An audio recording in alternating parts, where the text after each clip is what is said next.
Welcome to our attendees. Thank you so much for joining us.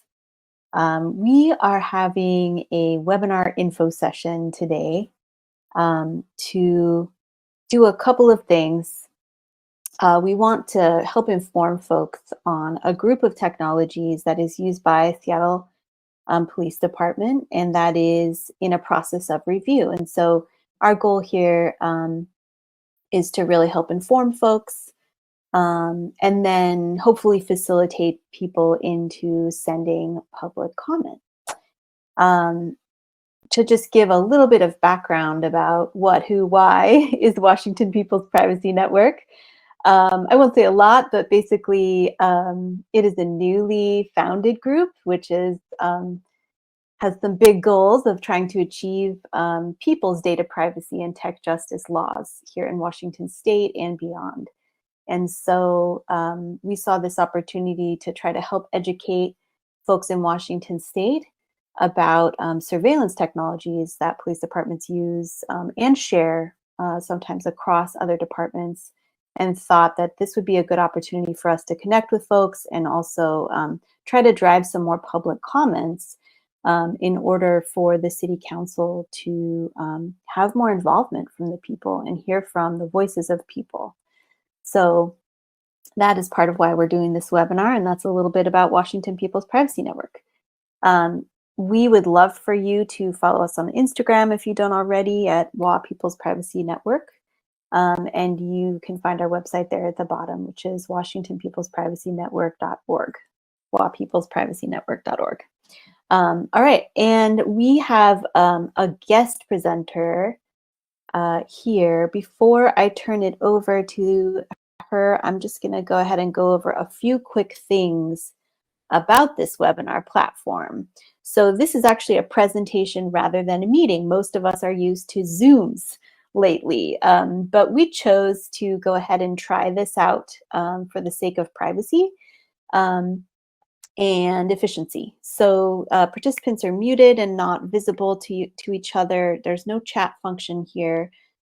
We are recording the session, but of course it's only us and the presentation that's recorded. And there is a question and answer function. So please do use that to offer us questions as they occur to you. So if as we're going through the presentation, something comes up for you, you can submit a question anytime. It doesn't interrupt us. And then we'll actually have a formal Q&A period after our guest finishes her presentation. We may do a little pop-up poll towards the end to just evaluate. And you do have emoji reaction buttons. Feel free to use them if you like those.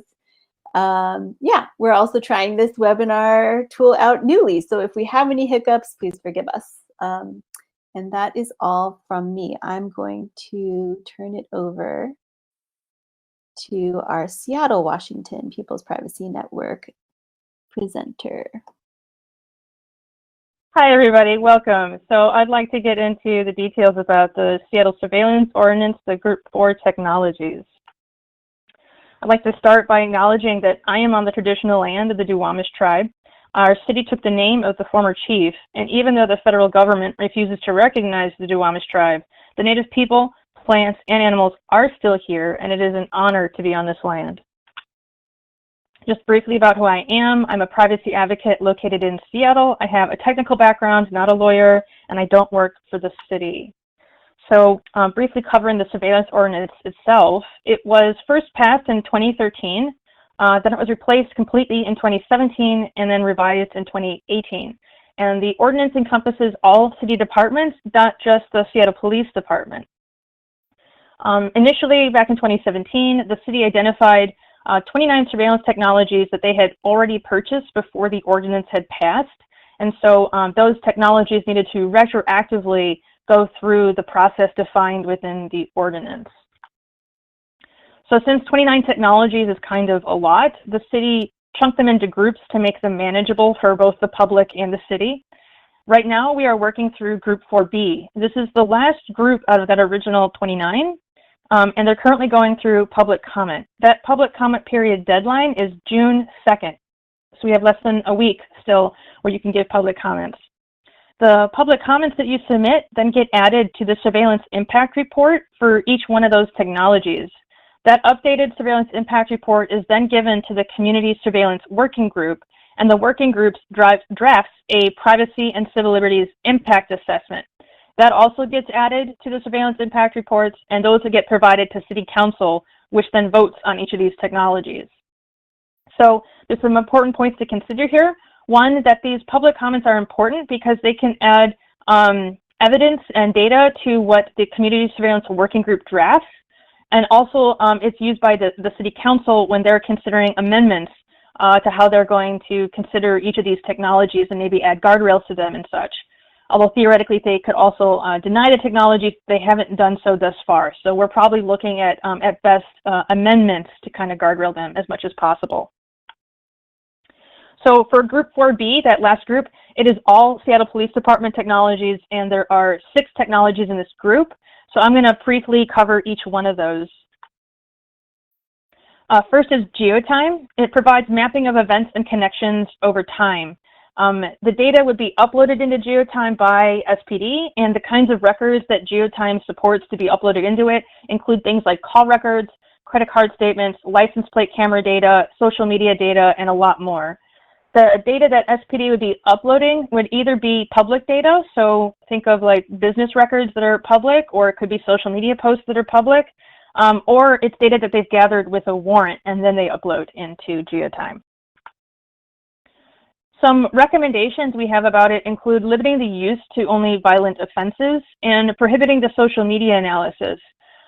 That's especially important because the social media analysis feature can really cause a lot of people who are not suspects or involved in any way with a crime from having their data uploaded into GeoTime. Because if you think through a social media post, you can have various kinds of people who comment on it, who like it, who may be tagged in it, and that post itself might not have been related to the crime itself, but if SPD is trying to build out the known network connections for that person, they may gather that data and have it visualized inside GeoTime. And so because this social media analysis can include so many people that are not relevant to the investigation, we think it should be prohibited from being used. And in one of the public engagement meetings on these Group 4B technologies, SPD said they're not using currently the social media analysis feature in GeoTime. And so this should be an easy win for the public in the sense that we can add that official prohibition, because right now nothing's prohibiting SPD from using it. They could start using it tomorrow. So we would like to see it officially prohibited, and it should be an easy win since SPD is not using it right now. We also like to see a prohibition on predictive policing through the use of GeoTime due to that biased nature of the data and the outcomes that it generates. There's also this problem of SPD potentially sharing data or facilitating investigations of crimes that happened in other states when it's not a crime in Washington state, especially as it relates to healthcare. And our key concern here has to do with things like gender affirming care and reproductive rights, where that healthcare was legally attained inside Washington state. SPD should not be facilitating that investigation from outside agencies like, say, Utah or any other neighboring or distant state for that matter.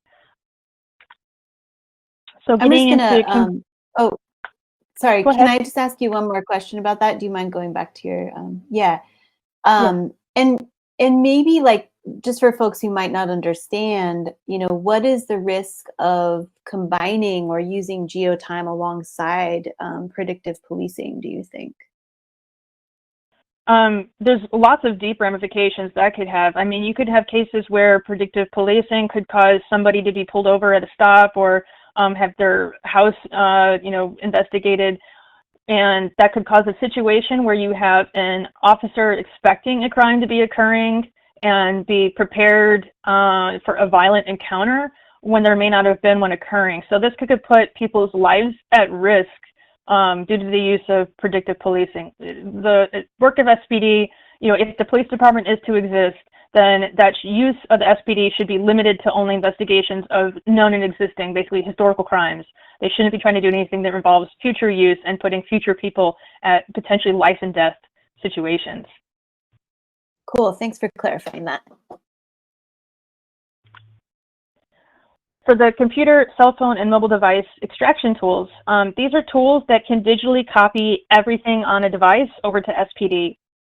So the things on The device that it can capture would be things like calls and text messages, contacts, location and search history, cloud service passwords, deleted files, and a lot more. Really, it could be anything and everything on the device, including things you may not be aware are on the device just due to the nature of how the underlying mobile device functions. It's not, some things are not as visible to the user, but they could capture those. In order to use these tools, SPD must have physical access to the device. So this means that for it to function, you need to plug the phone basically into the tool that you're seeing on the right there. That's an example of one of these tools. And in order for this to occur, then SPD either it needs to have gotten a warrant for your device in order to get access to it, or you would need to have signed a consent form and then handed your device over to SPD. So that's the circumstances under which this would physically occur. So some key concerns we have in this space have to do with the vast amount of information that this would capture. It could capture a lot more information that may not even be relevant to the current active investigation. You could think of cell phones as almost being like a window into someone's soul, especially for folks whose cell phone is their only internet access and they don't have a separate computer or desktop.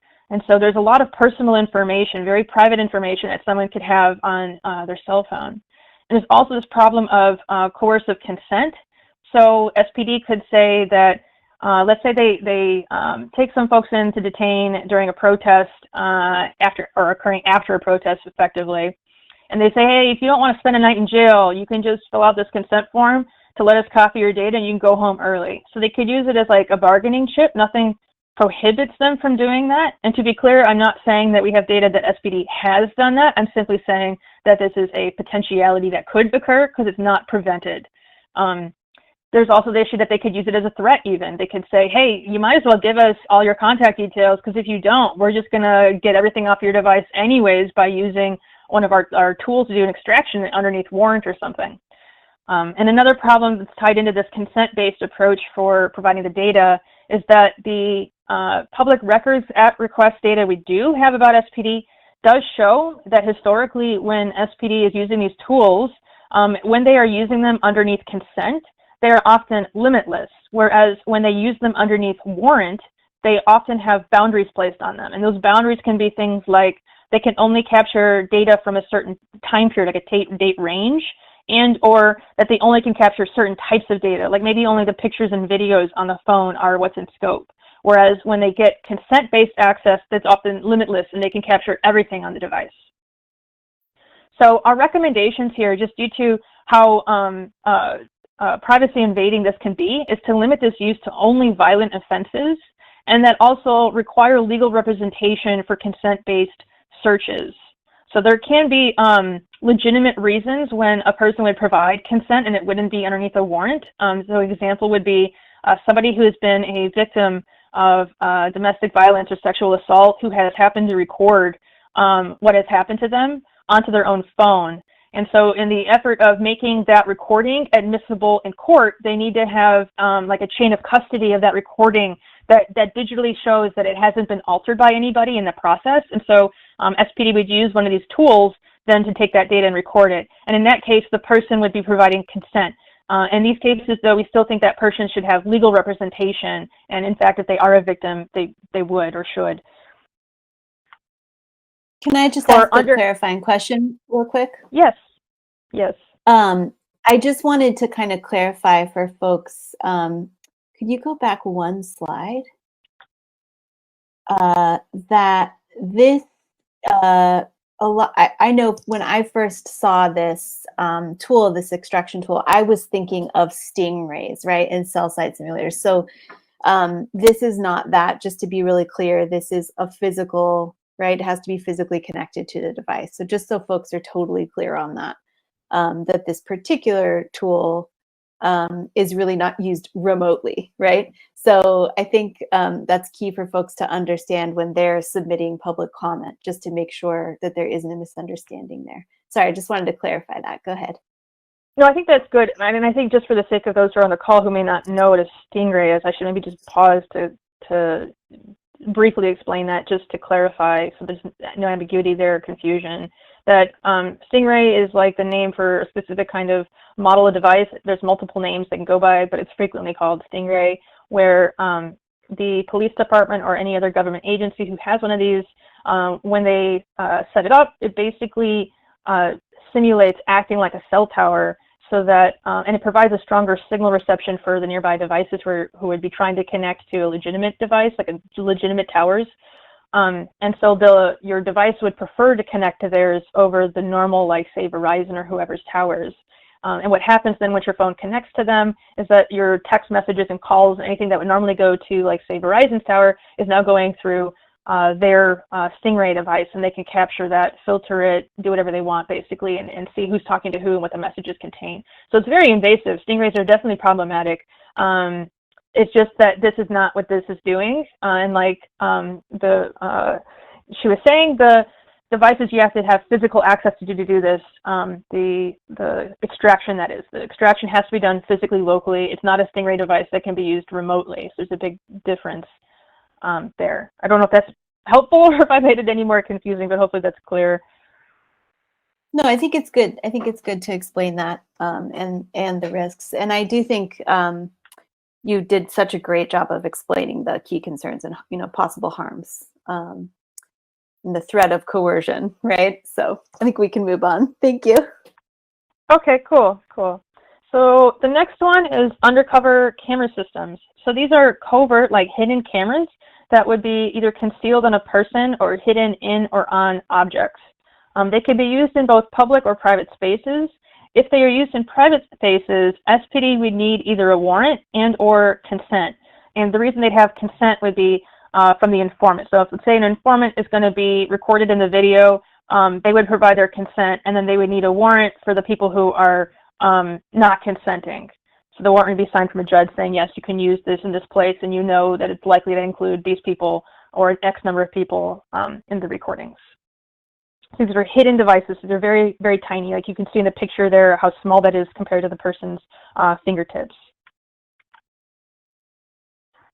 So again, here our recommendation is to limit the use to violent offenses. In this case, we're thinking about the fact that covert technologies, by their very nature, can be very privacy invading. And so really, the use of them should be proportional to the offense. So that's why we want to see it limited to violent offenses only. And again, here we would like to require legal representation for the consent-based usage. And in this workflow here, since the consent-based aspect would be from an informant, really what this is driving that someone can't be hassled by SPD to become an informant kind of against their will, that they would need to have the legal opinion of somebody to support their best interest and be less biased than what SPD might be providing to say, hey, you don't have to do this, or these are the risks that if you do this, or basically just laying a good framework for that person to make a decision that's truly in their best interest, even if that does still entail them becoming an informant and using and wearing the camera. Here we'd also like to see a prohibition on biometric features being used at all with this. So that can encompass a variety of things, but most likely with these recordings, we would be thinking about face recognition and gait analysis. But again, we're using the term biometric more broadly just so that we're covering all forms of biometric analysis being prohibited. And again, here, we want to see these recordings not used for predictive policing. And I described the harms that can come that are quite serious if it is used as predictive policing. Yeah, I just want to stop us. We have one question about consent from a participant, which is how is consent obtained? And I'm actually going to take this one, and you feel free to add to it. I think one thing to make clear is that that is a big unknown, right? Like that consent can be obtained in many different ways and for different purposes. And so that is part of why we're really wanting to recommend that legal representation is present to make sure that if and when consent is obtained, that it is done so legally and without any kind of undue threat. I hope that answers the question. I don't know if you have additional things to add there. I think the only other color I would add on top of that is that for example, the prior, let me go this way. For the computer self-fundamental device extraction tools, one of the questions that did come up in one of the public engagement meetings has to do with consent and what the consent forms look like are they standardized? And so the consent forms are standardized, and in the second public engagement meeting, which was recorded, but they haven't posted the recording yet, an SPD officer did read off what is on the piece of paper that they'd have to fill out and sign. And I think the main thing in there to point out is that there is an opportunity for the person to specify, like if it is a consent-based search, they could say, that person could say, hey, I only want you taking my pictures and videos. They might not fully understand that they can do that, or that they should do that, or that if they don't provide those boundaries, just the wide breadth that SPD would have otherwise, like the person may not have the technical understanding to know of what that extra data is that SPD would be getting access to underneath their consent. And then there's another part of the consent form that has to do with farrier. It's like the name farrier comes from a Washington State court case that the outcome basically is that there has to be I think they're called either farrier warnings or like announcement or something that SPD has to do when they're going to do searches, whether it's of a physical home or of a device. And for the device, it's written in the consent form. It has like 4 clauses with it that the person can read and then agree to. And SPD did say that if they have somebody who is not English speaking, that they still use the same form, but what they'll do is they'll have a translator present if they can. If it's not something that they have a translator on site for, there's a language line that they can call in and have somebody join and translate actively for the person. That being said, all this might look okay on paper to say, see, this person consented. What the problem that kind of exists is outside of that form. What is the circumstances under which they believe that they should grant that consent? And was there any coercion? And have to understand too that people, when they are presented with an authority figure, tend to feel like it's less capable of objecting or creating boundaries for themselves. Whether that's police officers or doctors or others, it's been shown across various career fields that authority figures can have an extra and like an undue scope of influence on a person's decisions and what rights they think that they have. So that kind of aspect of consent that's outside of the form is, I think, the most problematic part of this, at least to me. Yeah, and I would add to that like certainly depending on a person's demographic, gender can play a part in that, immigration status can play a part in that. You mentioned, what your first language is or second language can play a part of that. There's a lot that can be threatening for people when they're in the presence of or having to interact with someone who has authority over them. I think we should move on though, because I think we'll probably have more questions later. Yes. Okay. So I think I covered that. Yeah.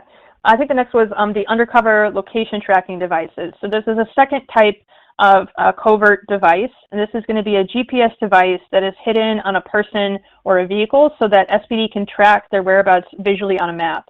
The use of these devices would be, again, underneath a warrant or with consent, and again here the consent would be the informants. So one of the key concerns we have here has to do with personal use. So within the surveillance impact report, SPD articulates more clearly the workflows that involve them using these devices so that the outcome is that the data they obtain would be admissible in court. So for the purposes of investigating a case within the legal confines you need to in order to make it admissible. So our concern here, though, is it's not clear to me as a non-lawyer and non-SPD representative if there is anything that would prohibit personal use of the devices. So I think there should be an explicit prohibition in that kind of way, that they're not allowed to use these for personal use. And the key concern here with location tracking devices would be an officer, say, putting them on a vehicle that is owned by like an ex-wife, ex-girlfriend, ex-partner, and then tracking them. There's also the risk for disproportionate or nefarious use. So disproportionate might be, let's say that they use these when investigating either homicides or drug crimes or something.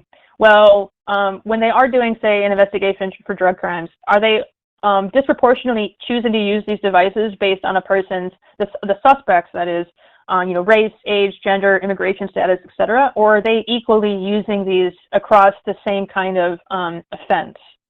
And nefarious use would be things like specifically using these to target minority and over-surveilled communities, so like Muslims, BIPOC, journalists, activists, any other group that is at the mercy basically of the police, and hopefully that the USPD would not be doing this. I'm not saying that they are. It's just it's a concern that it could occur, right?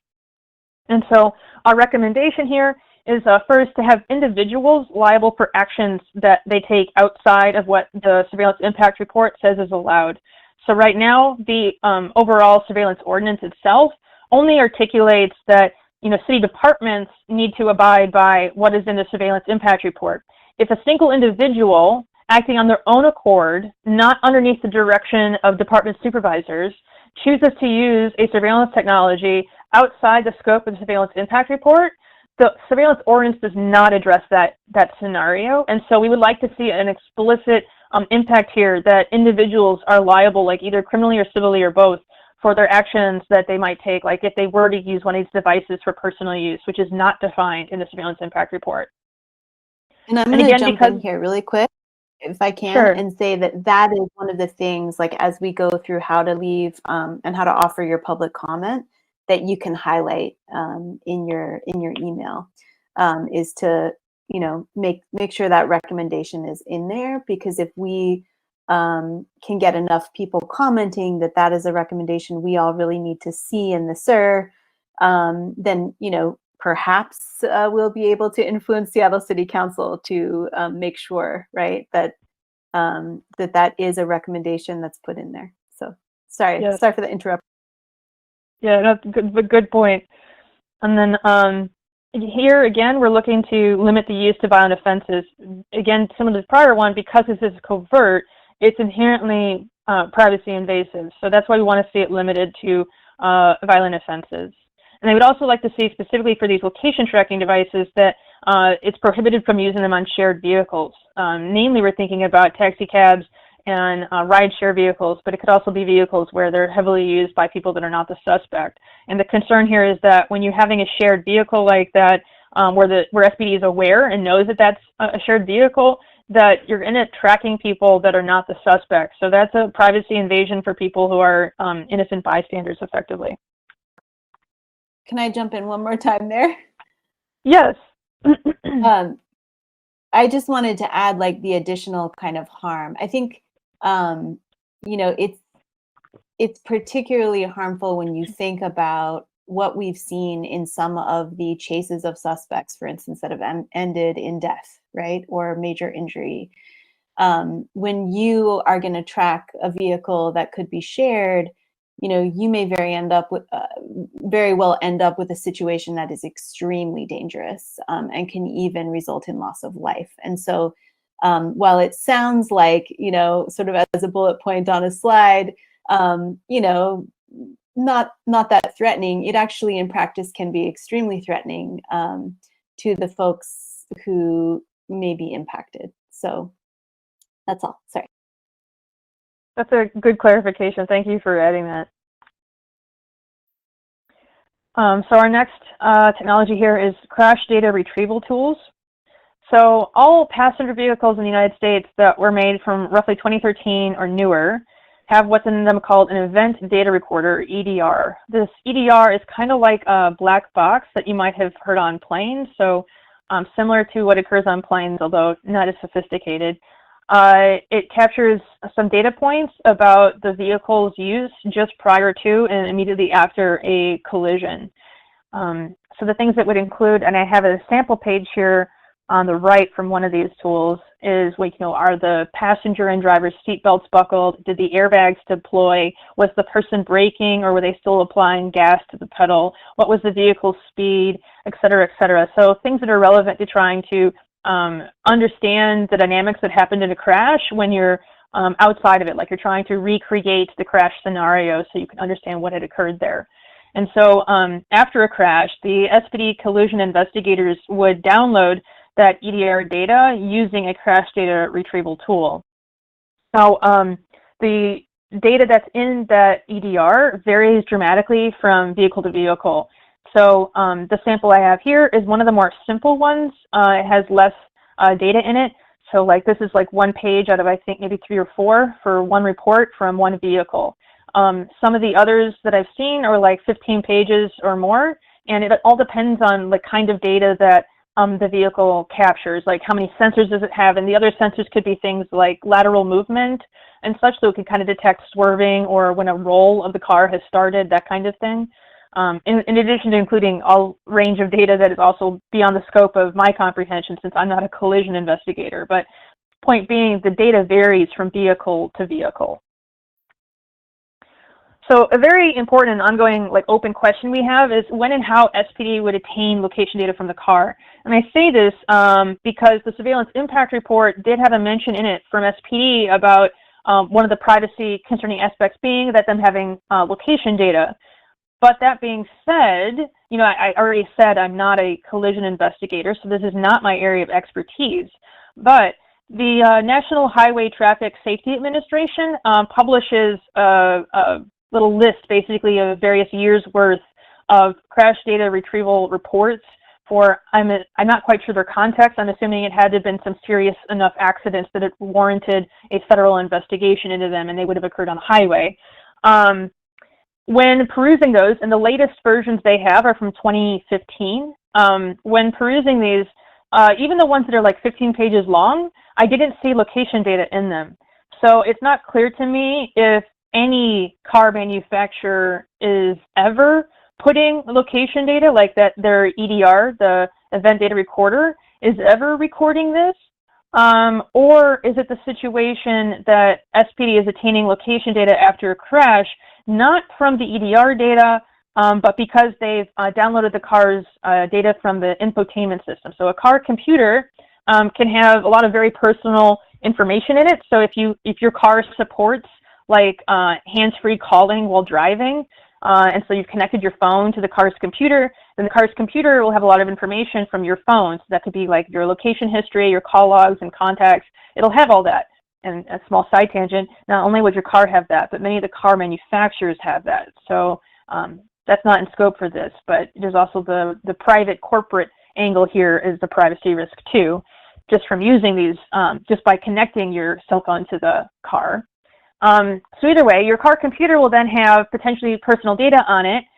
And so SPD could request in their warrant that they would like to have the infotainment data, and that would include all that very personal information. And so I think it's important to find out from SPD, is it the case that some manufacturers, like car manufacturers, do actually put location data in their event data recorder, which, to be clear, is not required by law to include that in the event data recorder. Because if it's not happening because of the vehicle manufacturer, then it would be happening because SPD is potentially writing overly broad warrants. So if the warrant they write is for something in, referring to like all of the car's computer data or to access the car's computer, that would include more than just the data that's needed for that crash investigation. So that leads us to our recommendation to restrict post-crash warrants to the car data salient to the investigation. So that means that they're doing an investigation, and the only thing that's necessary to reconstitute the crash scene is the event data recorder data, then that's the only data that we would like to see SPD requesting in the warrant. If SPD wants to know, was this person doing hands-free calling or texting during the crash, then I think perhaps they might need that infotainment data, but that should be explicitly, separately requested and justified in a documented way, that's the explicit reason that they're requesting it. It shouldn't be because SPD is just writing these overly broad warrants and is just getting car data willy-nilly unnecessarily. We would like to see it more scoped down. And our last surveillance technology now is the remotely operated vehicles, or ROVs. So SPD's SWAT unit has 7 ROVs, the arson and bomb unit has 5 ROVs, and the harbor unit has 2. With the pictures you see on the screen, the one on the far left that has like a whitish looking background with a very black robot, that's the only one that we know for sure is what SPD has, because SPD has used that picture in their one-pager document they've published on the ROV. So we know they have that exact model. For the other pictures on the screen, they are ROVs that are from manufacturers that SPD says they use, but SPD has not disclosed the exact models that they use. So the ones that SPD has may look different from the ones you see on the screen in the other 4 pictures. The one that's second from the left in the water there, that's an example of a unit that the harbor unit would possibly have. And then the 3 that are kind of clustered to the right are examples of potential ROVs that the arson/bomb unit may have. When looking at the various manufacturers across all these 3 SPD units, the arson and bomb unit ROVs tended to be manufactured by companies that are doing more than just selling products to domestic, like police utility functionality, and instead are actually also selling and intentionally marketing to specialized products for military, defense, and arms use. So it's an important aspect to consider here. You can even see how the images I have, the far right and the bottom kind of right, they have a person, and especially in the bottom kind of middle right, that person in camo is the one who's like demonstrating the use of the ROV, and they're from the U.S. Navy. And then on the right, the image is taken from like a demonstration where they had a bunch of products laid out that are military focused. You can see like the armored vehicle in the background there. And I think that might have been taken at in Israel. I could be wrong. It wasn't the United States, I don't think. But either way, the point is that these were military focused in kind of their utility. But they also have a possible utility for the arson and bomb situation. So I'd like to point out that for the arson and bomb ROVs, even when you're looking at models of ROVs that are not for military use, they are meant only for remotely disarming a like bomb or such, that they will have on them what's called a recoilless disruptor, or I should say they can. They may or may not have this feature, but it's not surprising if they do. So the recoilless disruptor is a method of, or a way, like a tool basically, of shooting various kinds of projectiles at a proposed bomb at a distance so as to remotely render it safe. The projectiles can be things like water, which apparently high pressure water is like a not uncommon thing that they would use, but they also support things like blank 12-gauge shotgun shells that can be fired from them. And again, the purpose of this recoilless disruptor is purely for disarming or rendering a bomb safe at a distance. That being said, since these same manufacturers also market to the military, they do have models of devices that have weapons mounted on them with the specific intent of harming or killing humans, which is very different than remotely disarming a bomb. So that kind of brings us to the next slide here with these key concerns. They're very tied together about both militarization of the police and weaponization of the ROVs. And so we don't know the models of devices that SPD is using, so we don't know if they have an ROV that has on it or supports mounting on it any kind of weapon. And there is this issue that these are examples of militarization of the police, both from the companies that are selling them and potentially where they're getting their funding from, SPD that is, for this. Yeah, I just want to hop in with a quick question. Has the SPD been queried whether they had those and which types they have, and did they answer? Do we know that? At the second public engagement meeting, so at the first public engagement meeting, there really was only enough time to cover 2 out of these 6 technologies. So members of the public, myself included, focused our questions on geotime and the device extraction tools because they seemed more concerning than the other 4. At the second public engagement meeting, in which I intended to ask questions about these last 4, including questions about models that they're using for this, both the city / like the Seattle IT department and SPD basically said they weren't taking any more questions and were only going to accept comments. And I was like, well, don't you want an informed public so that our recommendations and concerns are relevant? And they said yes, and that we could submit our questions and they would post the answers online. And so I have posted those questions, like I gave those questions, including like what models do they use, to the Seattle IT department through the method they said they wanted them, which is through SurveyMonkey. And as of yet, when I checked yesterday, I haven't checked yet today, they have not posted those answers. I don't know if they will post the answers before the public comment period closes. So I have officially asked, it is on the record that I asked, but I don't know if we're going to get an answer. So it may be really helpful for folks who want to give feedback and comment about ROVs to also additionally echo those questions in their public comments, so that we do get answers. Yes, And we yes. know just kind of the level of militarization and weaponization of these ROVs. I understand that some of them are for like search and rescue purposes or other purposes as well, for like the harbor ones, right? So Yes. all right, so I guess you're moving on towards recommendations.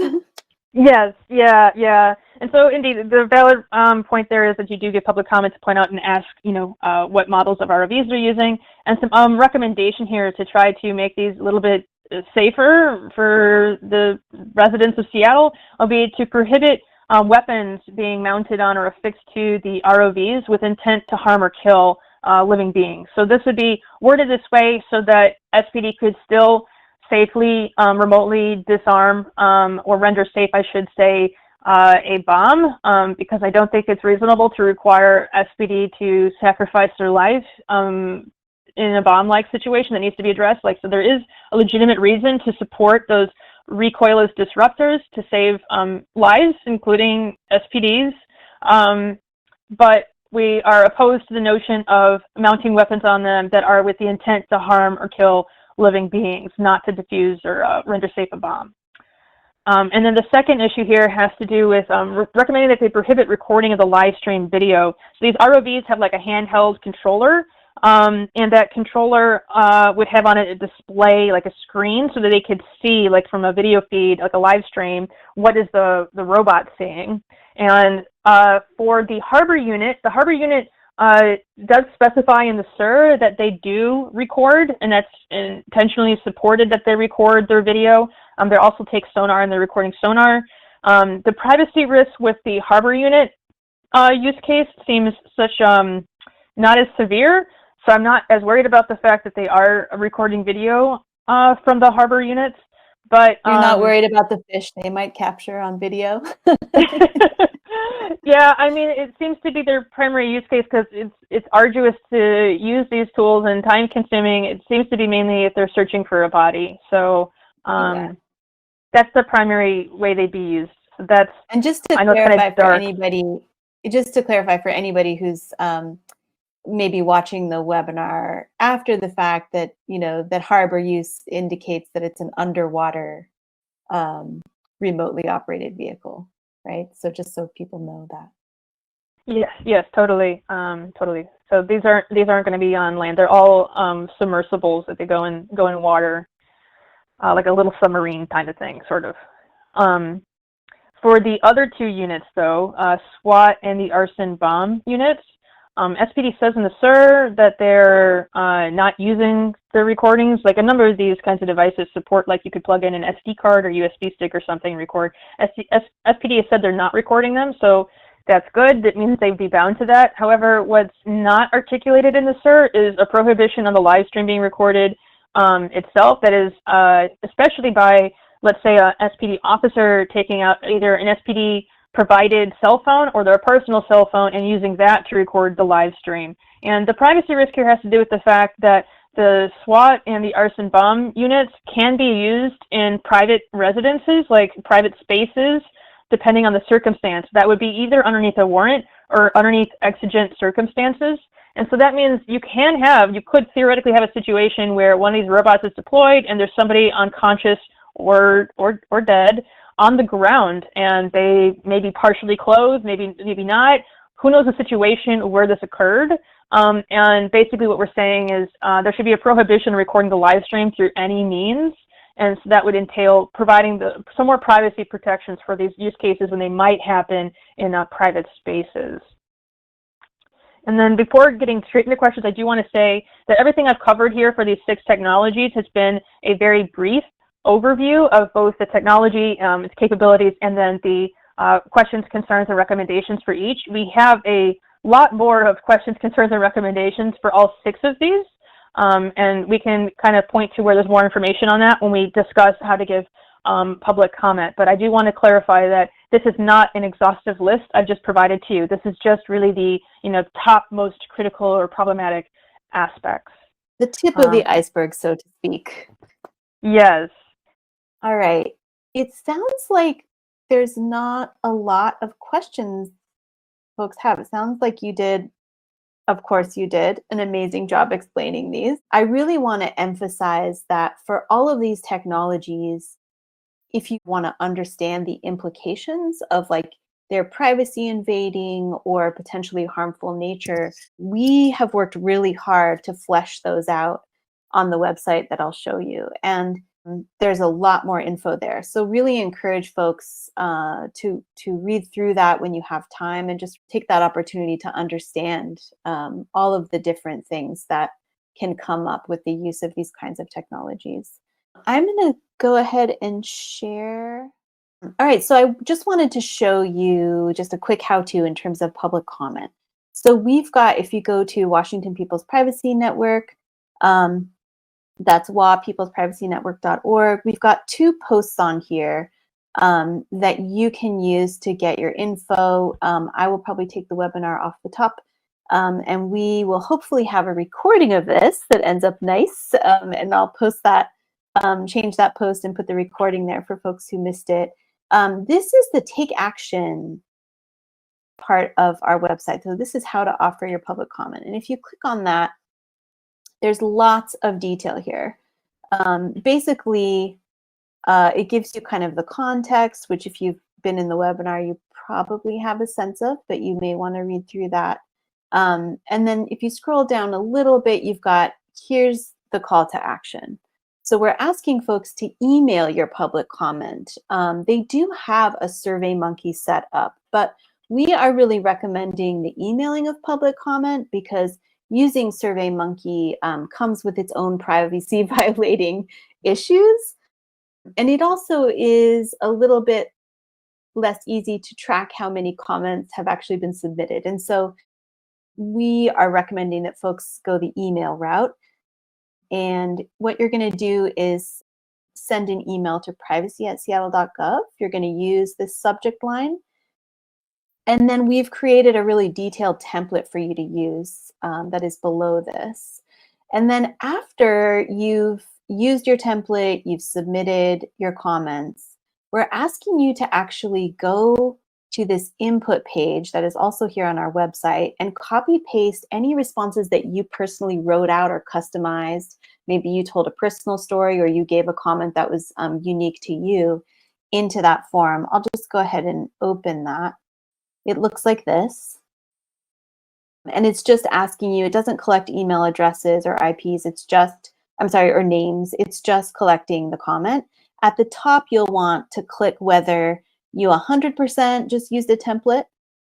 If you did, you don't need to fill in your comments in there. If you made some changes or you wrote all those comments, it would be great if you actually put them in. So what you'll do is for each technology, you'll paste in what you sent.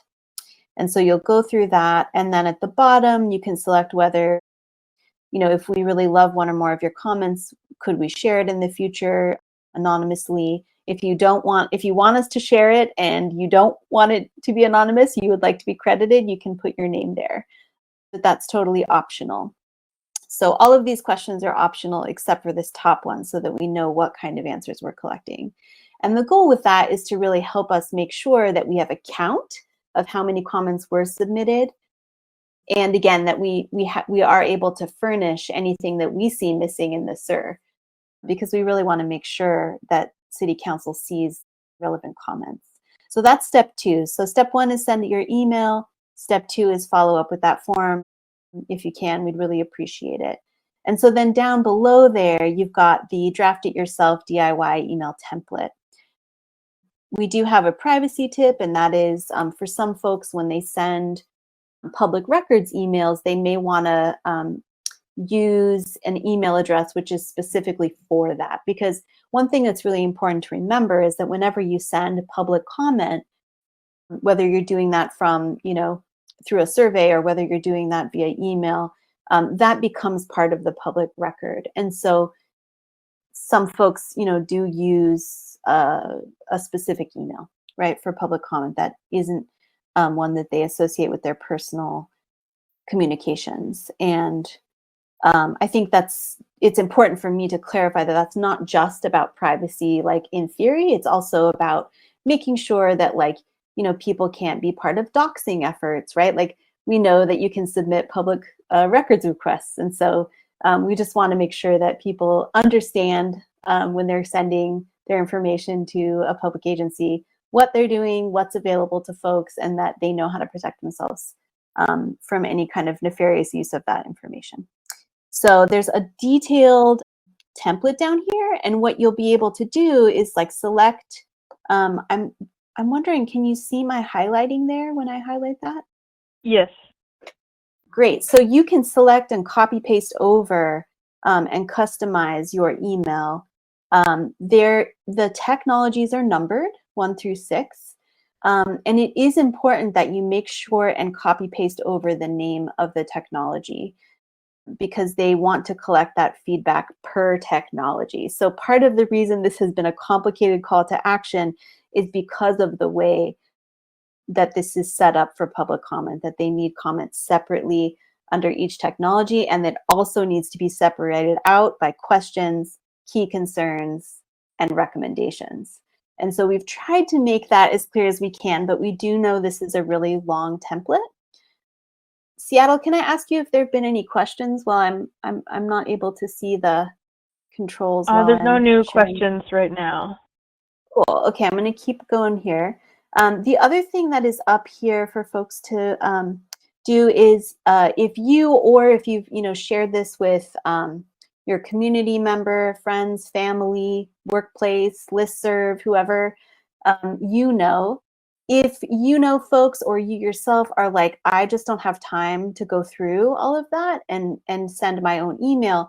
We did also, if you click here in this green paragraph, we did also use the Take Action Network and created all of these as potential one-click email actions. So they are all listed here. You can see all 6 of them are there. And let's say we click on one of these guys. You actually can use this form to send a one-click email if you'd like to. So it'll say, hey, can I open your email client? You'll open that. Hopefully I'm not going to compromise any information by doing this. I don't think so. And it should bring up for you an email. And that email will already be populated with a very, very brief message. So in some ways, this is not ideal because it's a very truncated version. In other ways, if it's what you can do, then it's just great. So we do encourage folks who don't have time to really compose an email and pick and choose what they'd like to put in it for their draft to use this route. So that is there for folks. Did I miss anything? I guess something I could add to this perhaps is simply that I mean, as much as you've already highlighted, I thought the importance of the public comment, I just want to reiterate even more that the public comment is very critical and very important. The city has gotten very little public engagement on these last few groups of technologies, and due to that lack of engagement, it gives the working group very little to lean on as evidence to institute recommendations and guardrails that they're asking for. So these public comments are very important to make these technologies safer to residents in the city of Seattle, and also keeping in mind that some of these technologies can be borrowed or used by partner agencies who've signed memorandums of understanding or other agreements with the city of Seattle. So this is important not just for Seattle residents, but multiple residents across Washington state likely. And just please, again, if you can only take time to do that one-click version, that would be very helpful to do. We really, really are seeking public comments on these technologies. I also really want to reiterate sharing. There are graphics on all of the social medias possible. There will be a graphic coming to you in a thank you email. And so, just really try to share with some folks to help us drive that public comment, but also to help educate folks that about these technologies, because a lot of people just don't really realize they're out there or what the potential harms might be and what may or may not be being used on them or their neighbors, right? So thank you so much for coming, and our Seattle member, thank you so much for your amazing presentation. If folks want to use the emojis, feel free. I'm going to use a couple of those. I thought it was really awesome and really appreciate it. Okay, I'm seeing emojis, appreciations. That's rad. Thank you so much. Yeah, I guess we will end our webinar here, and really appreciate you making time today. Thanks again so much. Thank you.